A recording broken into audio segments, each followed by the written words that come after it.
You're listening to Podfabula Productions, a mashup of fiction, nonfiction, ideas, and commentary, created and narrated by your author-host, Victor Acquista. Today's episode, American Ripper, the Enigma of America's Serial Killer Cop.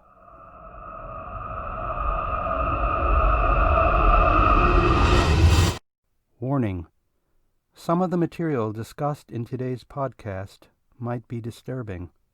It should be disturbing. Today's narration is nonfiction, true crime, taken from the newly released book, American Ripper. Jack the Ripper was an unidentified serial killer thought to be responsible for murders in slum portions of London from 1888 and possibly through to 1891. The brutal killings were never solved and led to widespread fear and notoriety. Author Patrick Kendrick departs from his usual mystery thriller books to don the hat of investigative journalist. In so doing, he profiles both the psyche and behaviors of an American serial killer, Gerard Schaefer. Egregious as these murders are, they are made chillingly worse when we realize the man committing them is a police officer. What drives someone trained to uphold the law to murder innocent victims? I'm going to read selected portions from a review of this book by Midwest Review before narrating two excerpts.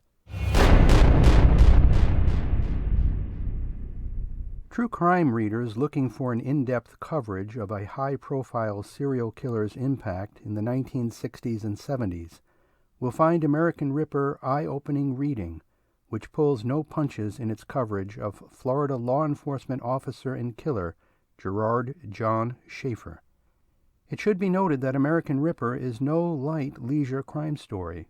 This is an in-depth study that excels in including and reviewing court transcripts, evidence lists, interviews, and other technical papers relating to Schaefer's story. While this adds length, depth, and a form of complexity that may stymie casual readers, it will especially delight law enforcement, psychologists, and social issues readers seeking an approach that embraces the entirety of the process. As a further cautionary note, American Ripper also includes case histories that capture moment-by-moment graphic experiences of victims and criminal. This is not a read for those who would lightly pursue a serial killer's modus operandi, but a detailed exploration and description of his victims and how he lured them into dangerous territory through an amiable approach and the power of his police badge. The graphic nature of these descriptions of such preparations, again, may horrify and surprise readers not just because of their intricate planning, but because of the nature of the details. Kendrick includes memories of the victims who survived as well, juxtaposing their impressions with those of Schaefer.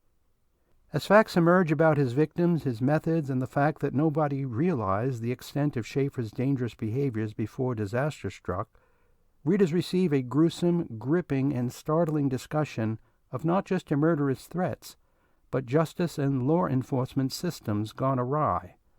Interviews, court proceedings, written reports, and notes are all detailed with an eye to following how one man became a clever, sadistic murderer. The details provide in-depth coverage and leave no stone unturned, including Kendrick's own visits to and encounters with Schaefer, his interviews with families of victims, and his documentation of the local, regional, and global responses to serial killer threats. The intricate notes made for this exposé are woven into a story that reads with the tension and drama of fiction, but delves into and analyzes all facts and connections in a well-researched, documented piece. American Ripper is a powerful survey of not just one man's killing spree, but the processes of law enforcement, justice, and psychiatric evaluation in modern America. More than just a crime story or a saga of innocence and guilt, it's an indictment of the evolving psychosis and how it gained ground in an environment replete with conflicting information, processes, and purposes. The broader questions posed by American Ripper make it highly recommended reading beyond its likely audience of true crime aficionados, hopefully moving into law enforcement, legal process, and psychology circles as an in-depth example of not just a serial killer's approaches, but the systems that allowed him to continue his crime spree unchecked. Listen now to 2 excerpts from American Ripper, The Enigma of America's Serial Killer Cop by Patrick Kendrick.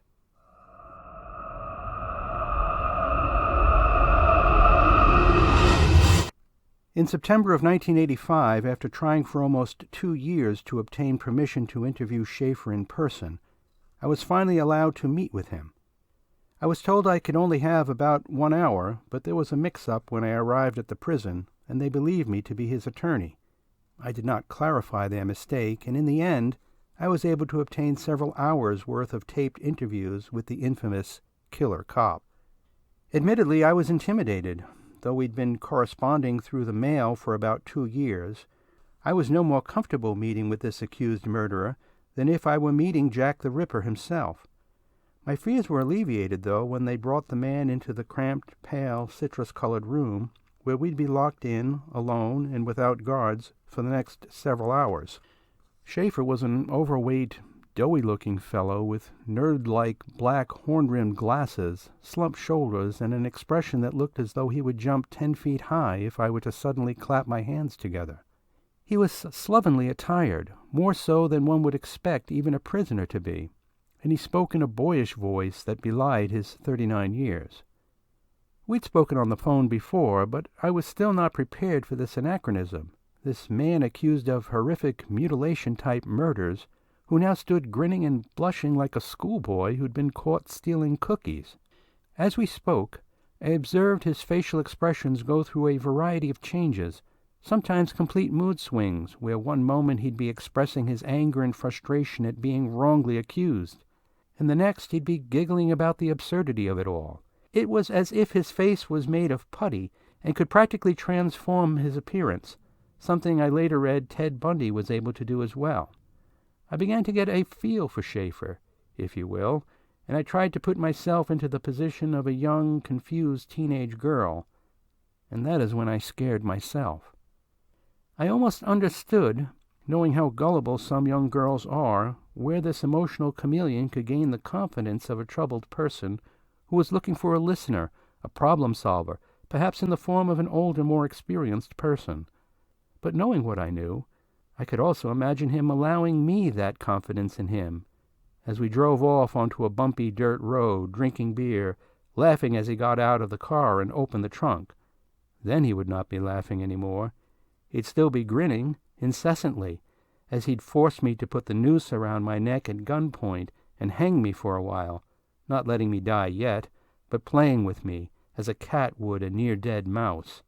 Then, when the play was almost all gone, he would take out his heavy-bladed hunting knife, and with the sound a steak makes when dropped on a tile floor, the blade would dig into my spinal cord.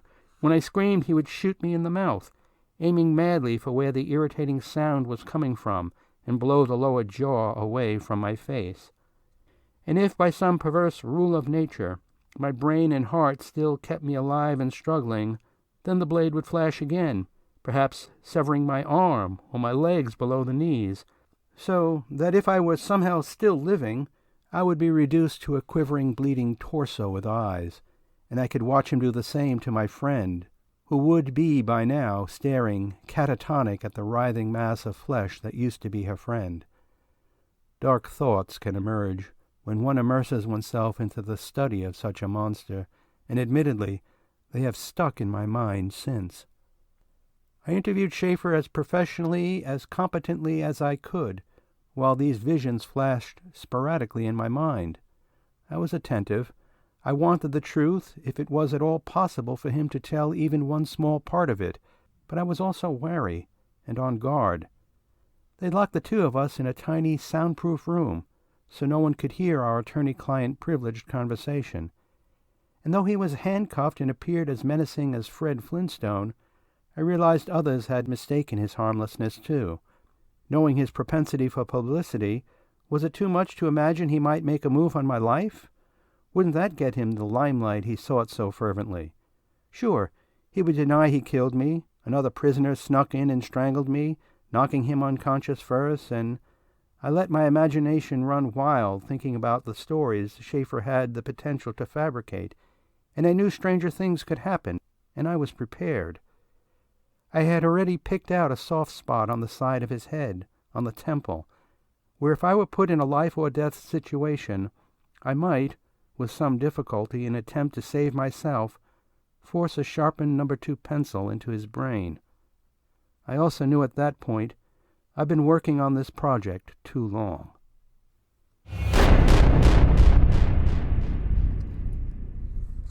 Sue Wells and Nancy Trotter stood near the gleaming bandshell, not far from Stewart's courthouse, and felt the bristling heat of a new Florida day begin to caress their shoulders. They waited patiently for their ride, occasionally shuffling a stone underfoot and engaging in sleepy, insignificant conversation. They wondered if perhaps the deputy would not show. After all, he was a cop. Surely he had more important business to attend to, or family to occupy his Saturday. They did not have to wonder very long. A light blue car with white interior and bucket seats pulled up near them. The driver was Gerard Schaefer.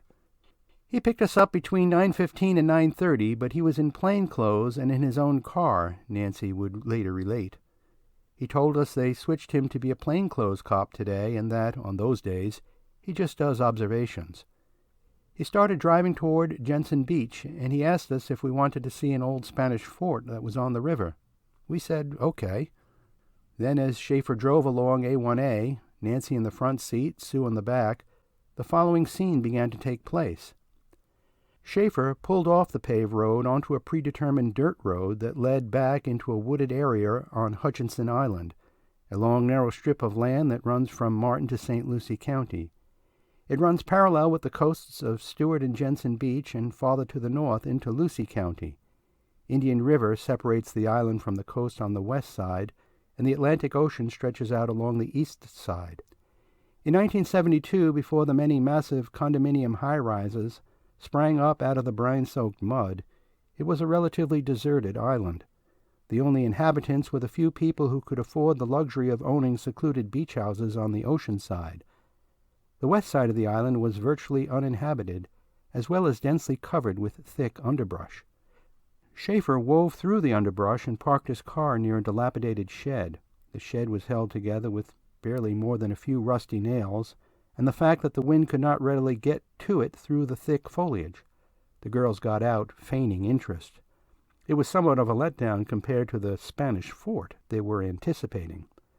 It was actually just an old storage shed. Inside were some soggy, black with wet rot boards, and some equally decayed fruit baskets. The smell of damp fungus was sharp to dry nostrils, and animals and adolescents had stained the dark corners with urine. Now and again, something black and wet-looking would slither or hop through the grass that grew between the floorboards. Schaefer pointed out along the river, and with a sweeping gesture of his hand explained how and where old Spanish boats used to come in to dock, his thick fingers pointing to places along the reed-covered bank. The girls grew impatient. After all, they were missing out on the beach, but they continued to be polite, and soon they were back in the car and ready to leave. Then the hospitable deputy's attitude began to change. He became very cold. He seemed distracted and began to ask questions that were unexpected and totally inconsistent with the courteous behavior of the deputy up to now. His movements became more mechanical, as if his actions were becoming a step-by-step process, as if what he was about to do was well thought out in advance. His large, once rounded shoulders seemed to draw back tensely. His mouth was an angry slit in his face. He was becoming excited. Schaefer's own writings perhaps best describe what he felt, and undoubtedly what he intended to do. The following is an excerpt from his writings that would later be seized in a search of his belongings. In order to remain unapprehended, the perpetrator of an execution-style murder such as I have planned must take precautions. One must think out well in advance a crime of this nature in order for it to work. We will need an isolated area, accessible by car and a short hike away from any police patrols or parking lovers. The execution site must be carefully arranged for a speedy execution once the victim has arrived. Ideally would be 2 sawhorses, with 2x4 between them. a noose attached to an overhanging limb of a tree, and another rope to pull away the 2x4, preferably by car. A grave must be prepared in advance, away from the place of execution. The victim could be any one of the many women who flocked to Miami and Fort Lauderdale during the winter months. Even 2 victims would not be difficult to dispose of, since women are less wary when traveling in pairs. In any case, it may be more preferable to bind and gag the victims before transporting them to the place of execution. Then again, depending on what torture or defilement is planned for them, other items may be useful.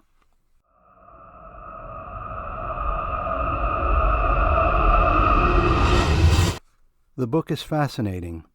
The book is disturbing. The book deals with facts and truth. Fortunately, this serial killer was apprehended. I'm including links in the show notes for those of you curious enough and brave enough to learn more. I hope you enjoyed listening to today's podcast episode. Check out the show notes for information about Podfabler Productions' Facebook page, my author website, and the 8 streaming platforms that carry the show. Please subscribe, tell your friends, and keep an eye out for my upcoming suspense novel, Serpent Rising. Until next time,